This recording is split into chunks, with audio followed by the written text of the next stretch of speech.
Assalamualaikum warahmatullahi wabarakatuh. Saya Waalaikumsalam. di sini sebagai moderator dari kelompok 6 akan memulai jalannya diskusi jurnal yang berjudul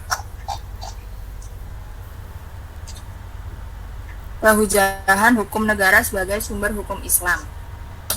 Sebelum memulai diskusi, mari memperkenalkan anggota kelompok terlebih dahulu.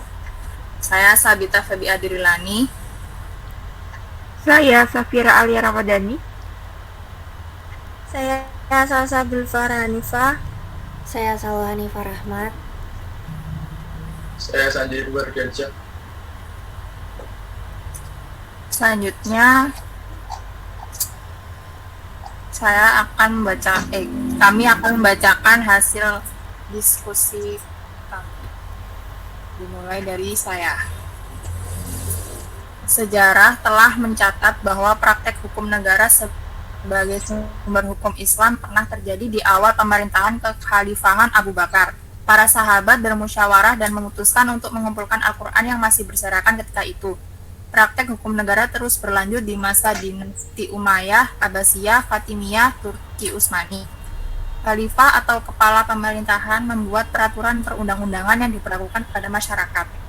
Para khalifah dalam menetapkan suatu perundang-undangan itu tidak berdasarkan kepada pendapatnya sendiri, namun tetap meminta pertimbangan para ulama dan terikat dengan cara dan prinsip-prinsip keadilan.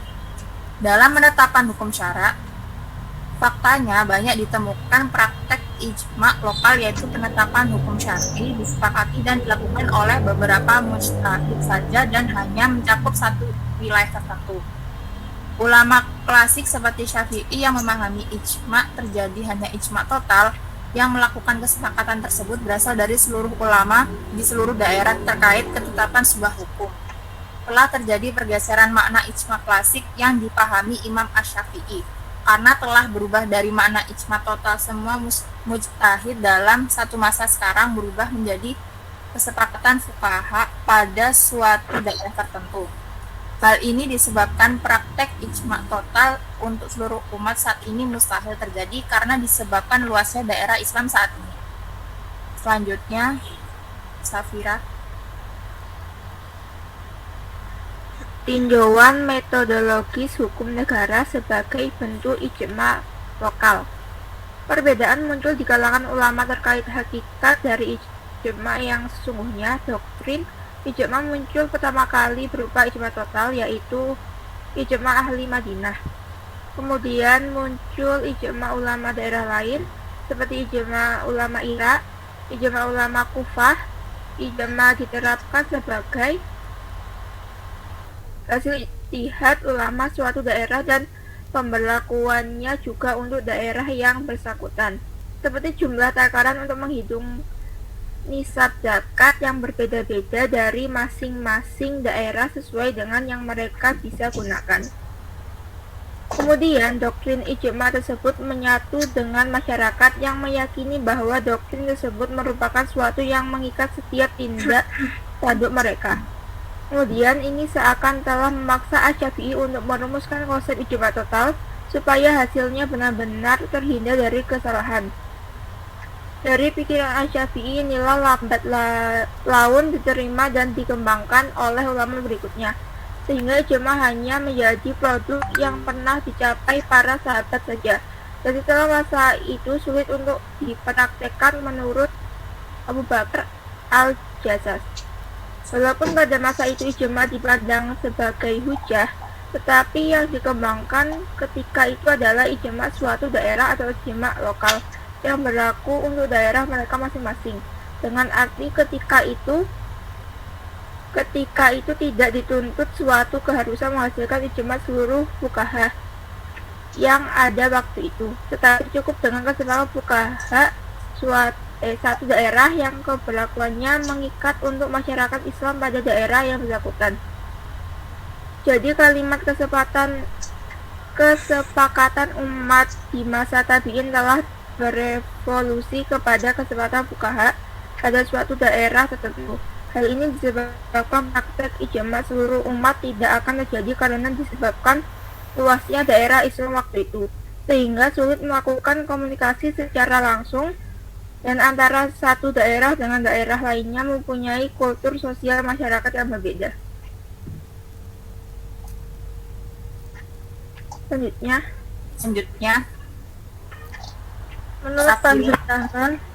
Menurut Fazlur Rahman, ijma merupakan kesepakatan bulat seluruh mujtahid bermula dari Imam Syafi'i yang berupaya untuk menstabilkan dan menekan praktik keberagaman, dan disinilah timbulnya akar ketidakserasian hubungan antara ijma dan ijtihad.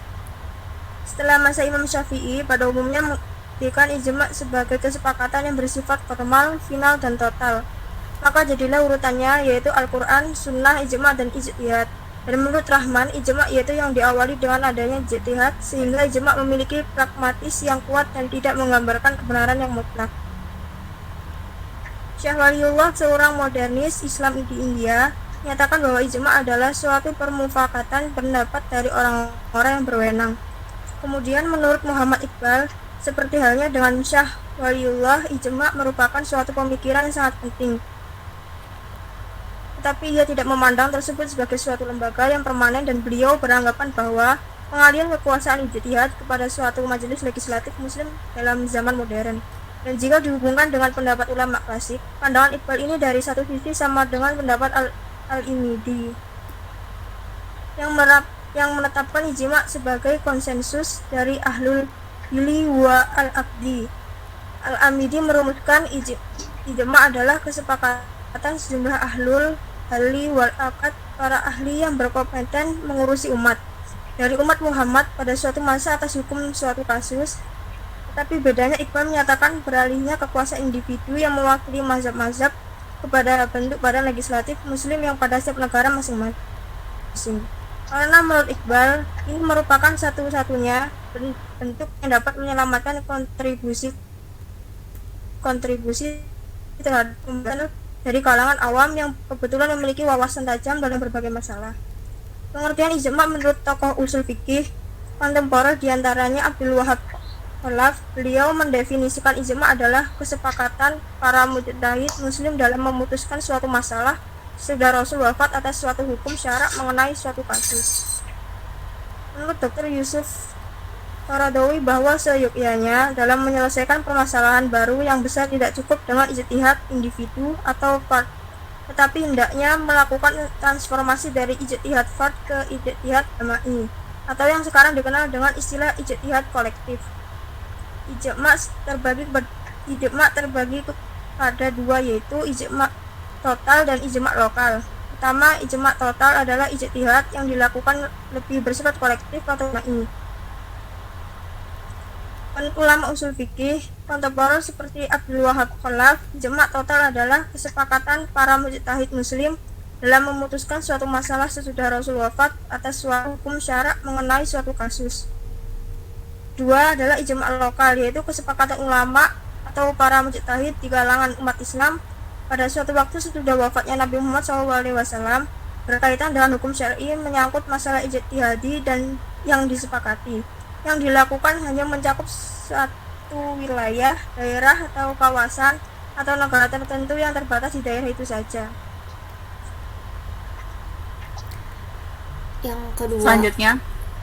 Yang kedua, pandangan ulama kontemporer tentang kehujahan hukum negara sebagai sumber hukum Islam. Yang pertama ada Wahbah Az-Zuhili. Jadi menurut beliau, akal itu tidak dapat dijadikan sumber hukum Islam karena tidak dapat menentukan keadilan.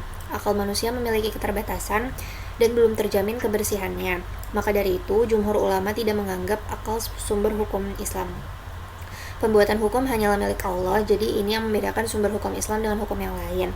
Karena hukum Islam datang dari wahyu Allah. Sumber Islam yang hakiki adalah Al-Quran, hadis, ijma, dan qiyas. Beliau juga berpendapat bahwa apabila suatu negara ingin menetapkan hukum Islam, itu harus melalui musyawarah. Hukum negara yang dapat dijadikan sumber hukum Islam hanya apabila hukum-hukum tersebut berdasar pada Al-Quran dan hadis. Lalu yang kedua ada Sayyid Muhammad Rashid Ridho. Pendapat beliau ini hampir sama seperti pendapat yang sebelumnya, yaitu musyawarah. Pembahasan hukumnya harus dilakukan secara musyawarah atau demokrasi. Rashid Ridho ini memiliki keyakinan bahwa hukum akan terlaksana dengan baik apabila kewenangannya diserahkan pada pemerintah. sedangkan hukum yang berkaitan dengan kenegaraan dan pertahanan negara diserahkan kepada ulil amri, karena urusan tersebut berbeda-beda tergantung dengan situasi, tempat, dan kondisi. Beliau mengatakan bahwa dasar utama dalam penetapan hukum adalah keadilan antara manusia dan persamaan di depan hukum. Seorang muslim boleh menggunakan hukum apapun selama hukum tersebut mendatangkan kemaslahatan. Yang ketiga, ada benang merah beberapa pemikiran ulama terkait hukum negara sebagai sumber hukum Islam.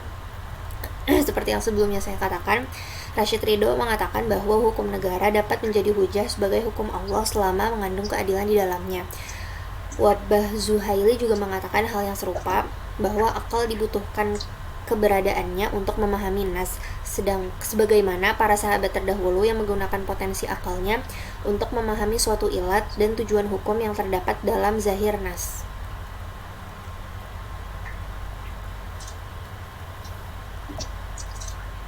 Yang keempat,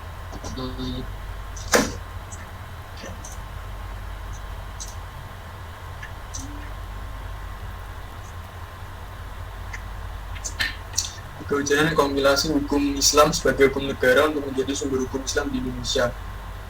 Pemerintah menyebarluaskan KHI tidak lain daripada kewajiban masyarakat Islam dalam rangka memfungsionalisasi eksplanasi ajaran Islam sepanjang yang normatif sebagai hukum yang hidup. Rumusan hukum dalam KHI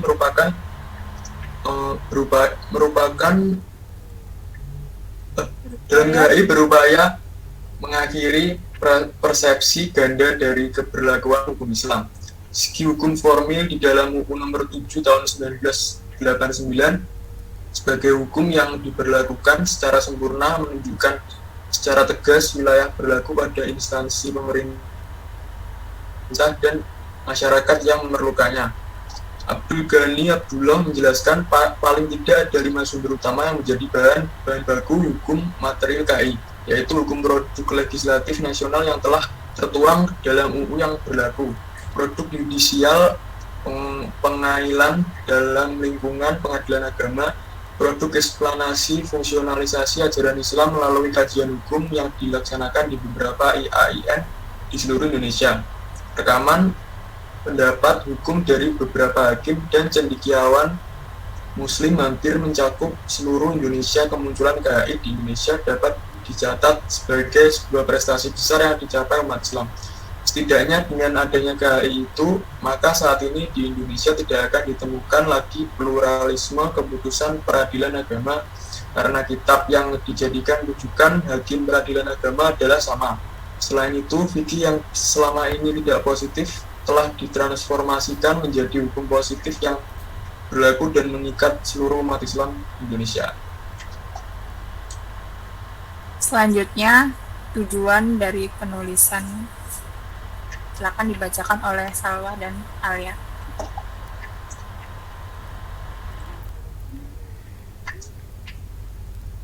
Jadi yang pertama, tujuannya itu untuk mengetahui cara pengambilan dasar-dasar hukum Islam agar menjadi hukum negara. Yang kedua, untuk mengetahui cara pengambilan dasar-dasar hukum Islam agar menjadi hukum negara. Maksud saya tadi yang pertama, untuk meningkatkan hukum Islam yang ada dalam KHI menjadi sebuah undang-undang.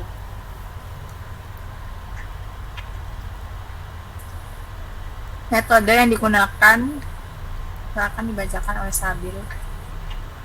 Metode yang digunakan untuk menganalisis data adalah induksi dan deduktif.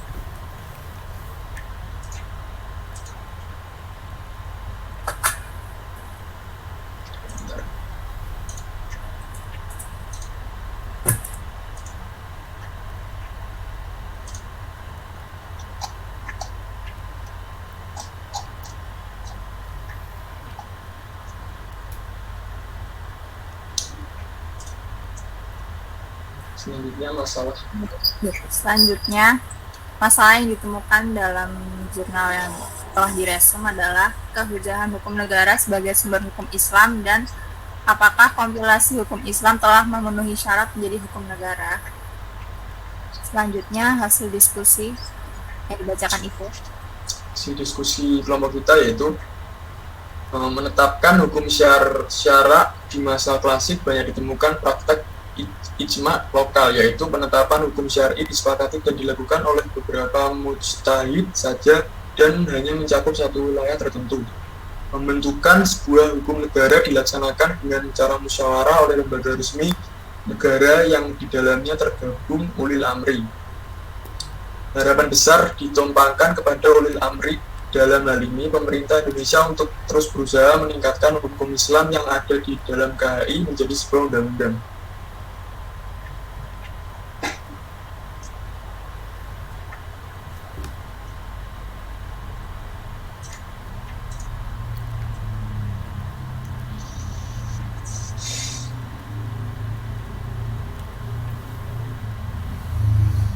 Oke, sekian diskusi jurnal dari kelompok 6.